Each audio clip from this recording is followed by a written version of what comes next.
Hello and welcome again to another class in PCR118, Introduction to Migration and Globalization. Again, I am Akim Ibikunle Tijani, your instructor. In the previous class, we learned about the multidimensional nature of migration and also the components of globalization. We attempt definitions of the two keywords, and then we arrive at that convergence between the two, and then explain the nexus that connects both as an important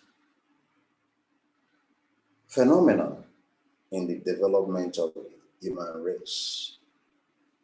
I do believe you've completed the assignment, and I do believe that you posted your views based on the readings on the chat, in the chat room. I will meet you there so that we can continue to learn from one another. But today we are focusing on yet another topic, actually topics. As highlighted, we will look at sources and the historiographical debate. We will look at history, geography, and the environment. And what exactly is the connection and the relevance of this as we, study migration and globalization in the context of peace studies and conflict resolution, which is the degree pathway for all of them. Let's focus first on historiography. Historiography, because it's important for you to understand the sources. I've assigned readings to you, and you by now have seen the varieties and divergent opinions among scholars, even concerning what you think is so simple, that is the definition of migration, the definition of globalization, the push and pull factors, etc., etc. That is what we call historiography. It is the art and science of writing about issues, about events, about personalities, to make a meaningful contribution to knowledge and to the society and to the global community as a whole. Historiography has to do with the unbiased analysis, objective analysis. But for us to arrive at writing an intelligent, unbiased, objective essay, like some of those that I assigned in the previous class, you will have to make use of the sources. You will have to consult. Just like the policeman trying to unravel a case, a situation, you will have to consult your sources. And then by consulting the various sources available to you, you now start writing. So sources and useful adaptation and analysis of such sources are important in peace studies and conflict resolution, and indeed in this particular course, and in all disciplines.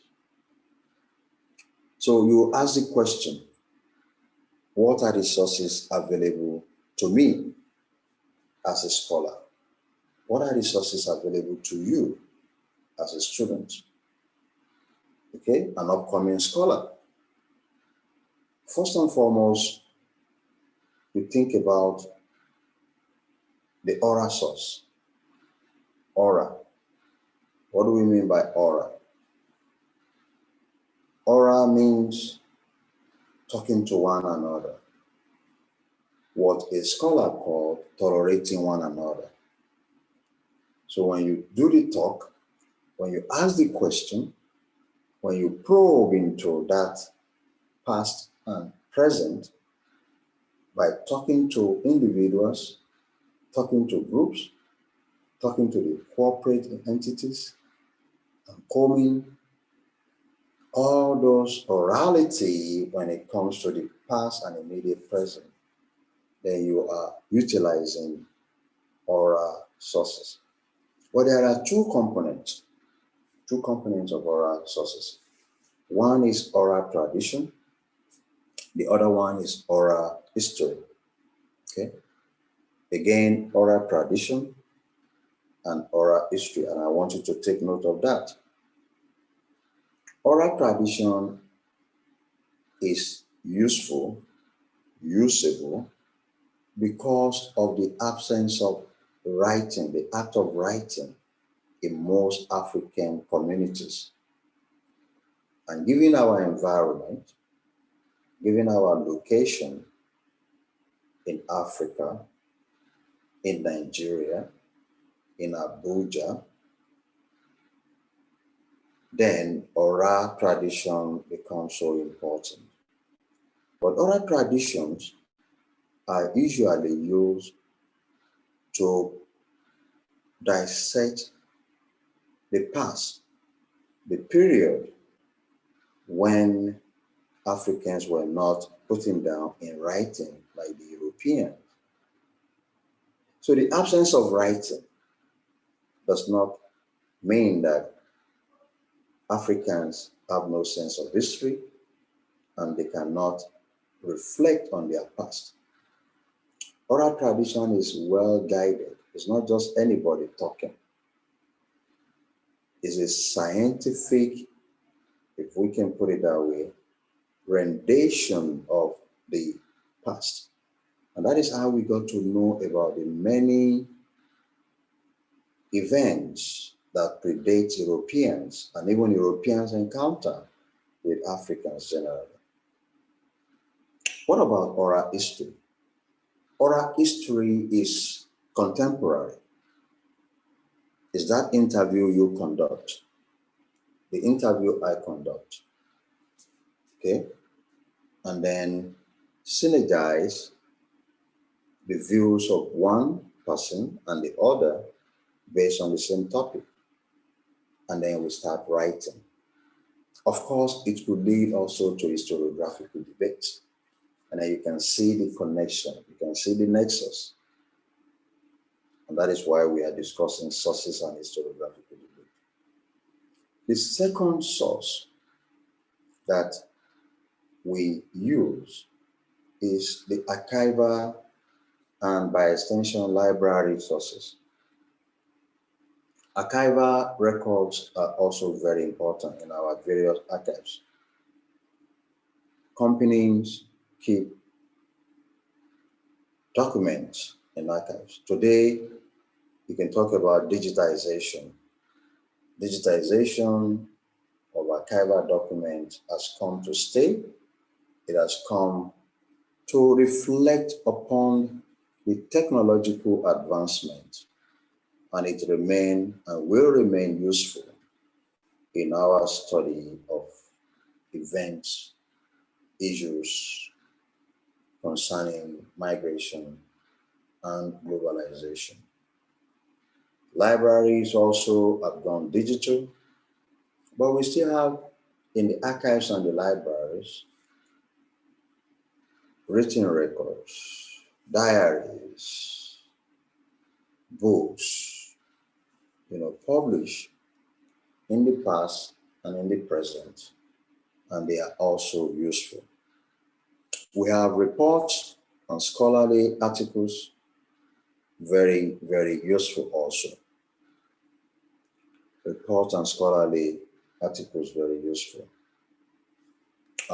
When you talk about the sources, it is also important to reflect on the fact that Scholars do take and pay close attention to the convergence between geography and history as a source. Why?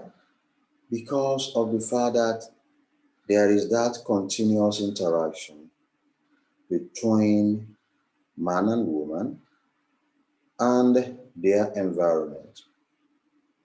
Geography continues to play, and by extension, the environment continues to play important role, either in forced migration or voluntary migration.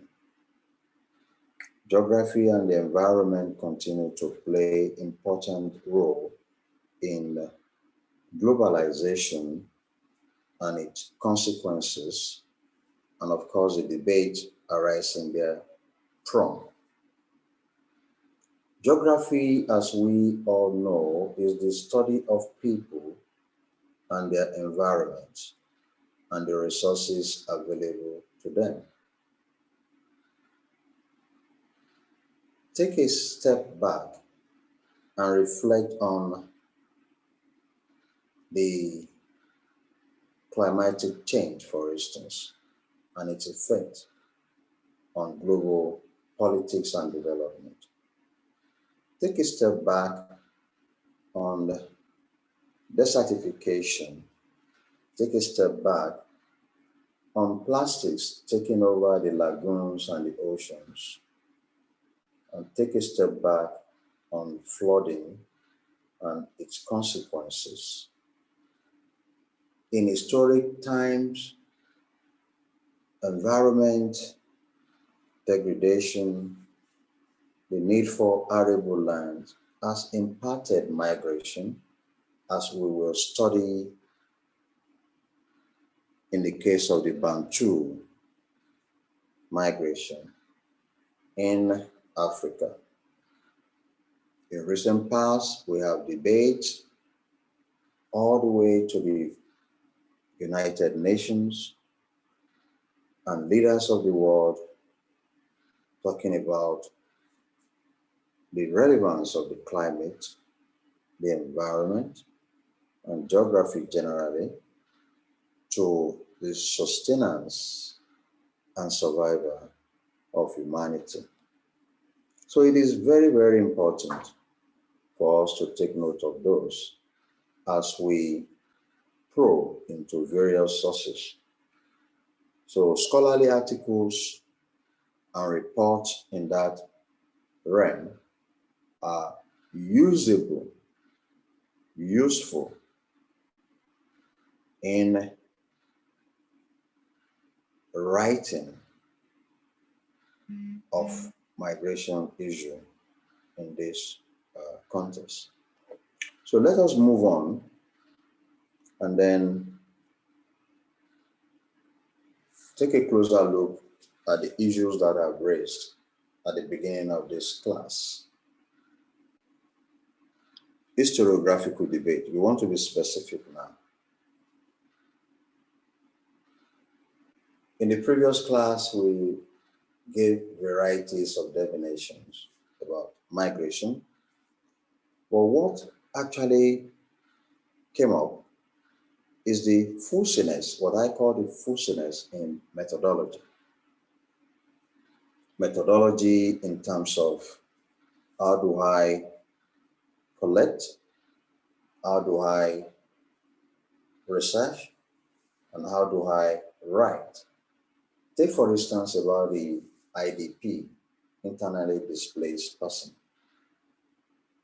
Okay? Am I writing as an independent scholar?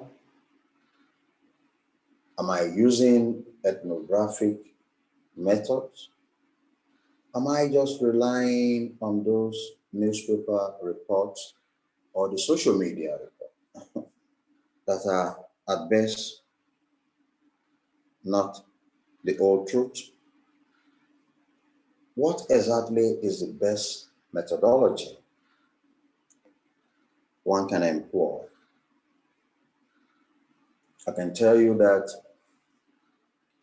The methodology you use is also a reflection of your school of thought. Are you Eurocentric? Are you Afrocentric? Are you ideological? Are you not ideological? These issues will affect the objectivity of your writing about the issues at hand, with consequences such as positive and, of course, negative reports, such as developing your own spider webs of scholars that may spread ideological or philosophical as opposed to as opposed to objective historiographical writing. I've also mentioned the relevance of history, geography, and the environment. Let us also be specific now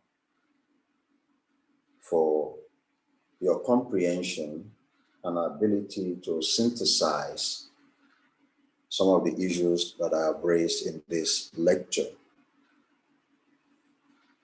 History implies knowledge and evaluation of the multidimensional nature of migration and globalization.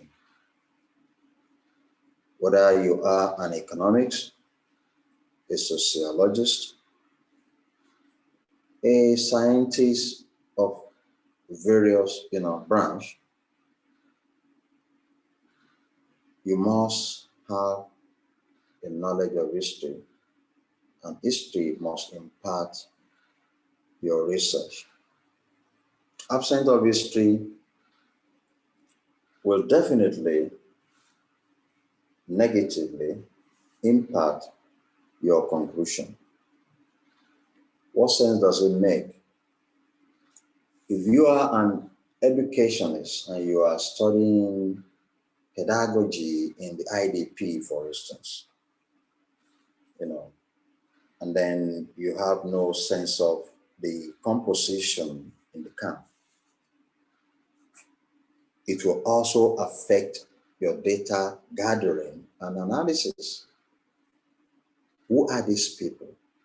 Where are they from? What is the culture? What is their custom? Can they coexist?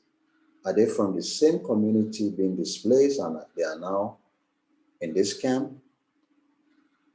How do you understand the composition of a refugee camp in Europe, for instance? So those are important issues that the historical minds probe into. Secondly, geography. Geography in the sense that we as students, not just of migration, peace studies, but as students generally learn more by visualizing. And that is why in this course we'll be talking about map and mapping. So in the context of general knowledge, we say geography implies the visual comprehension of the location. If I talk about the Sahara, and I talk about, say, for instance, the Niger-Benue confluence, and we talk about the Bantu migration, what is their location? Why?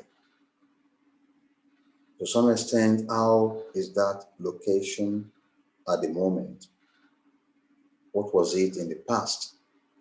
What is the climatic, topography, and ecological reasons for the wave and movement, the push out of that location around 2nd century BC and how that impact other ethnic groups down south of the Sahara. The environment, lastly, of course, is a general physical understanding considering history and geography. In recent time, we've seen how important bioenvironmental studies are to understanding migration, to analyzing globalization. But majorly, the environment remain useful.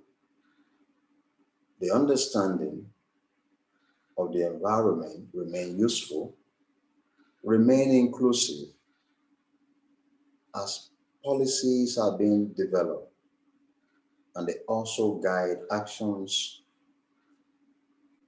of actors locally and globally. At this point, I will end this lecture by also emphasizing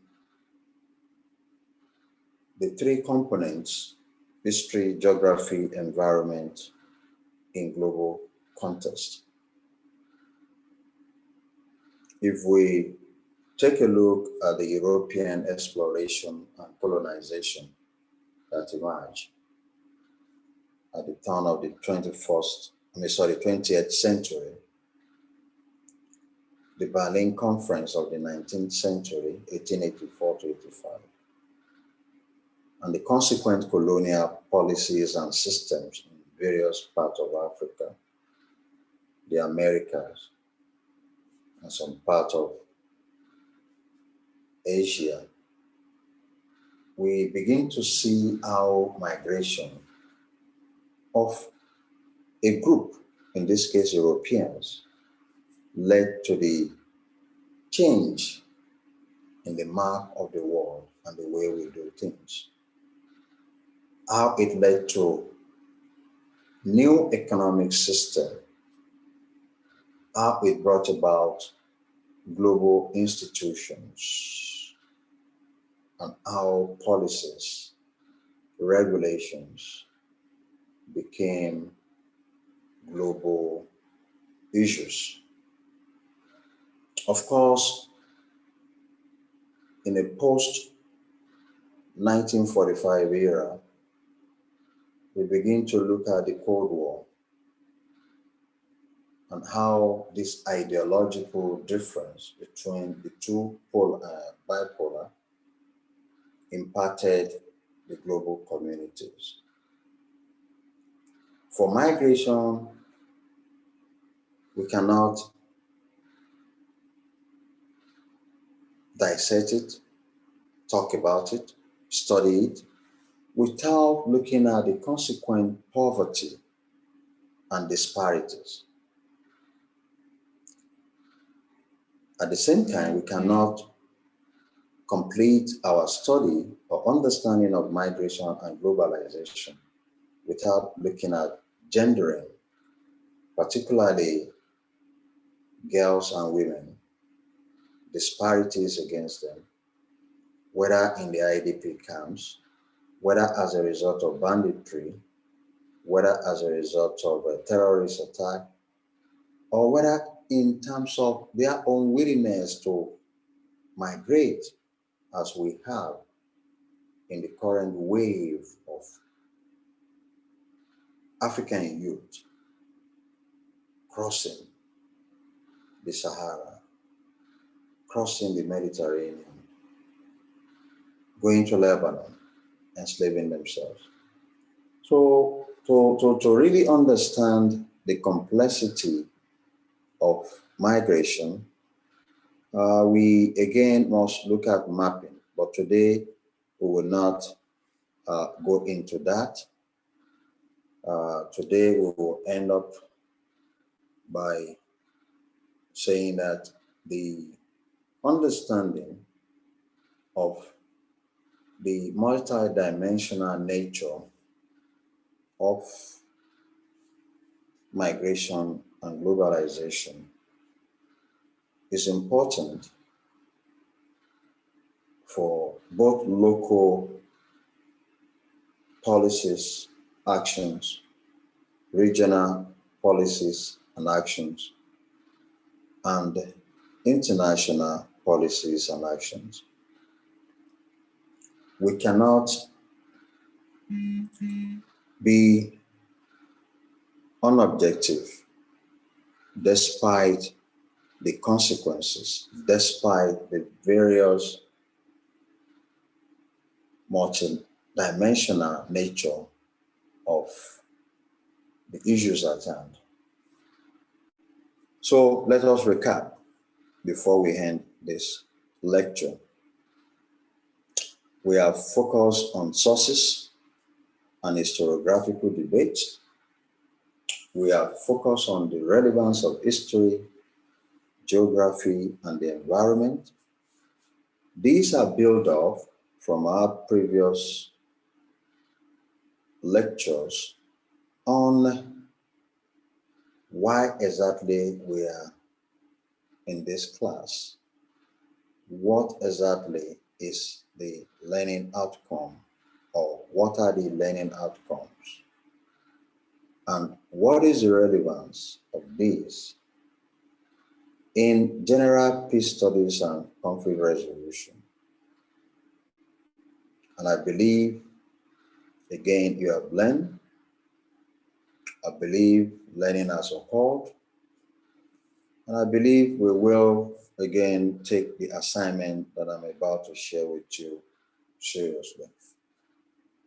Let me say this for the record that PCR118, Introduction to Migration and Globalization, is a new course, a flagship course, started this year, and as such, there is no course material.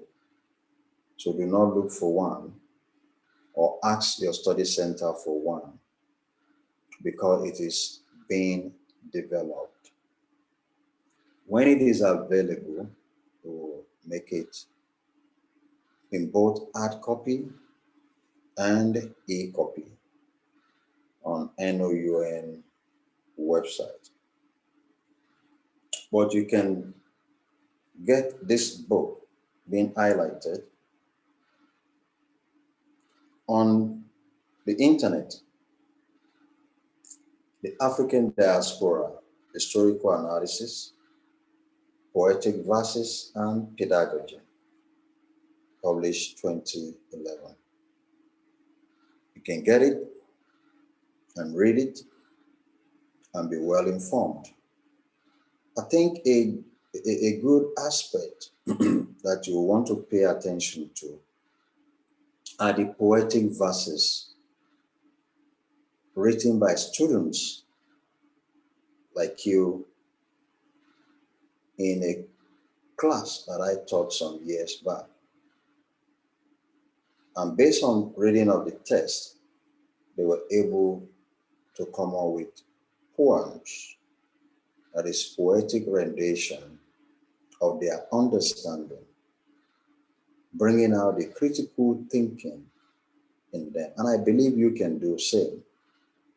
And that is why some of the assignments I've given you is to come up with one or two poems before the end of this course. And I wish you all the best. Thank you very much. Until I see you next class, remain gentle, remain cool, and stay out of our luta, but read and take notes. Bye-bye for now.